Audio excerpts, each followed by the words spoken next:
Conal Yellowclaw. Part 2. Celtic Folk Tale.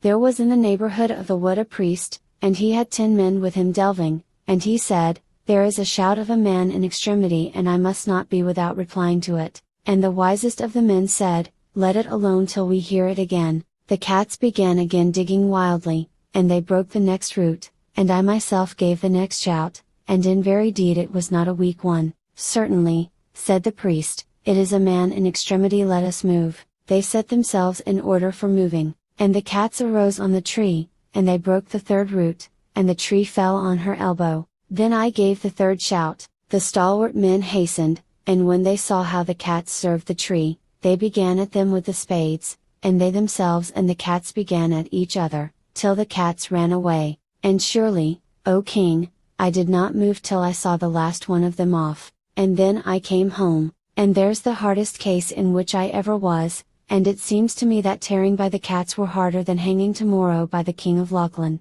"Och! Conal," said the king, "you are full of words, you have freed the soul of your son with your tale, and if you tell me a harder case than that you will get your second youngest son, and then you will have 2 sons. "Well then," said Conal, "on condition that thou dost that, I will tell thee how I was once in a harder case than to be in thy power in prison tonight."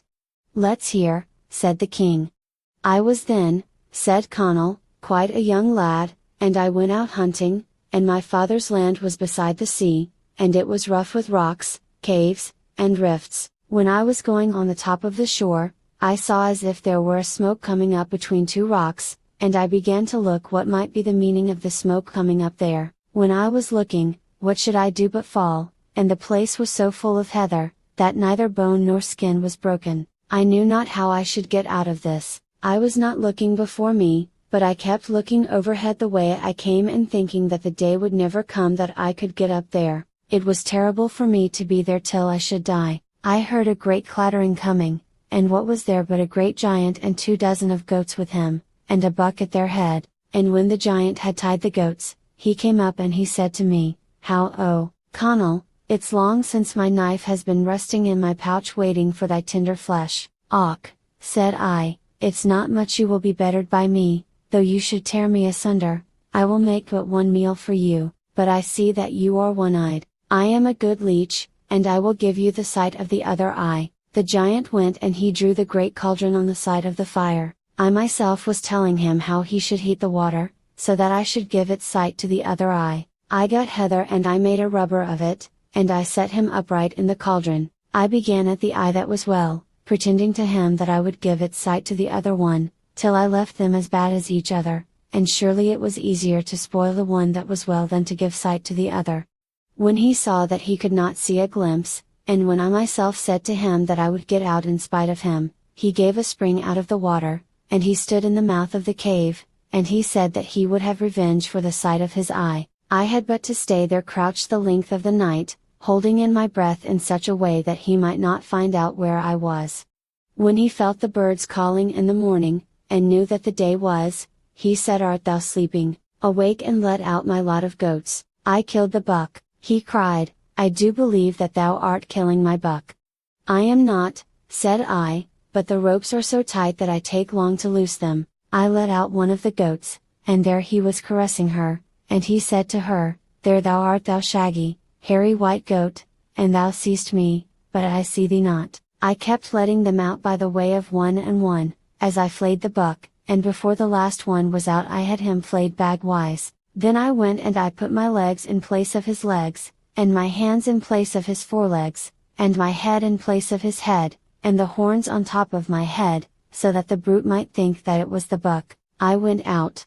When I was going out the giant laid his hand on me, and he said, "There thou art, thou pretty buck, thou seest me, but I see thee not." When I myself got out, and I saw the world about me, surely, O king, joy was on me. When I was out and had shaken the skin off me, I said to the brute, "I am out now in spite of you." "Aha," said he, "hast thou done this to me? Since thou wert so stalwart that thou hast got out, I will give thee a ring that I have here, keep the ring, and it will do thee good." "I will not take the ring from you," said I, "but throw it, and I will take it with me." He threw the ring on the flat ground. I went myself and I lifted the ring, and I put it on my finger. When he said me then, "Is the ring fitting thee?" I said to him, "It is." Then he said, "Where art thou, ring?" And the ring said, "I am here." The brute went towards where the ring was speaking, and now I saw that I was in a harder case than ever I was. I drew a dirk.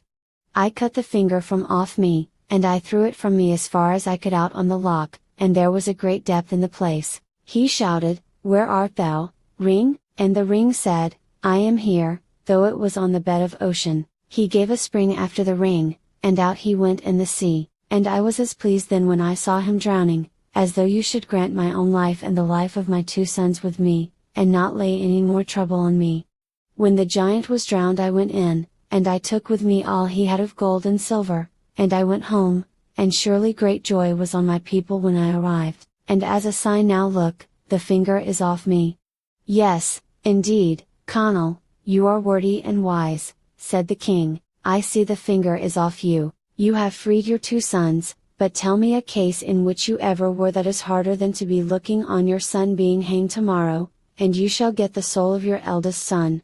"Then went my father," said Conal, "and he got me a wife, and I was married. I went to hunt.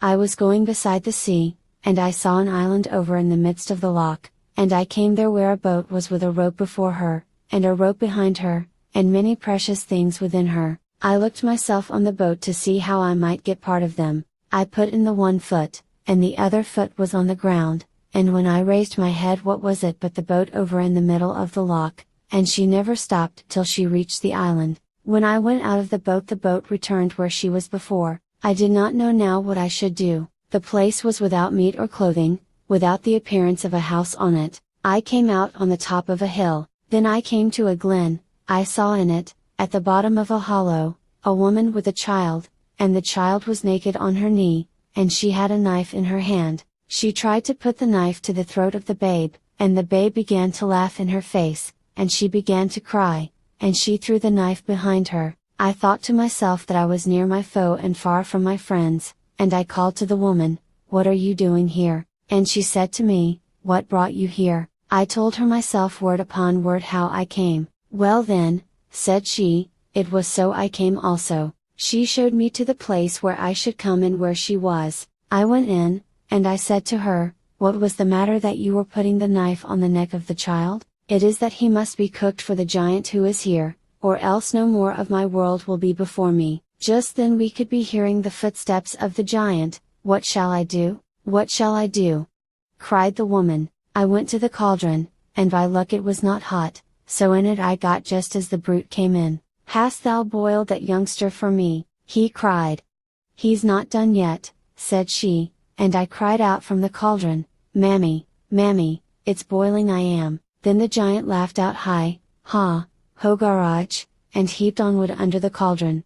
And now I was sure I would scald before I could get out of that. As fortune favored me, the brute slept beside the cauldron. There I was scalded by the bottom of the cauldron. When she perceived that he was asleep, she set her mouth quietly to the hole that was in the lid, and she said to me, "Was I alive?" I said I was.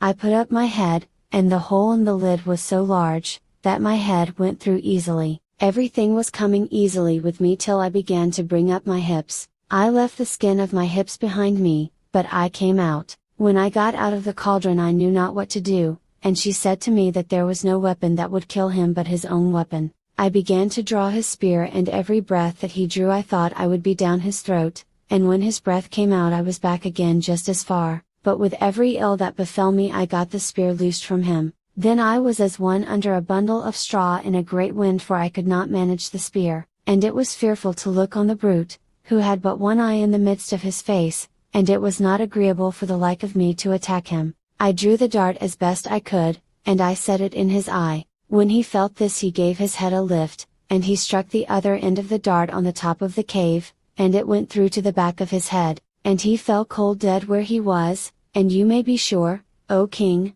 that joy was on me. I myself and the woman went out on clear ground, and we passed the night there. I went and got the boat with which I came, and she was no way lightened, and took the woman and the child over on dry land, and I returned home.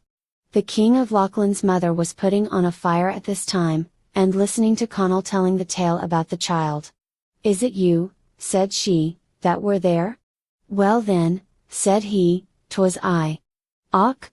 Och!" said she, "'twas I that was there, and the king is the child whose life you saved, and it is to you that life thanks should be given." Then they took great joy. The king said, "Oh, Conal, you came through great hardships, and now the brown horse is yours, and his sack full of the most precious things that are in my treasury." They lay down that night, and if it was early that Conal rose, it was earlier than that the queen was on foot making ready. He got the brown horse and his sack full of gold and silver and stones of great price, and then Conal and his 3 sons went away, and they returned home to the Aran realm of gladness. He left the gold and silver in his house, and he went with the horse to the king. They were good friends evermore. He returned home to his wife, and they set in order a feast, and that was a feast if ever there was one, O son and brother. The end.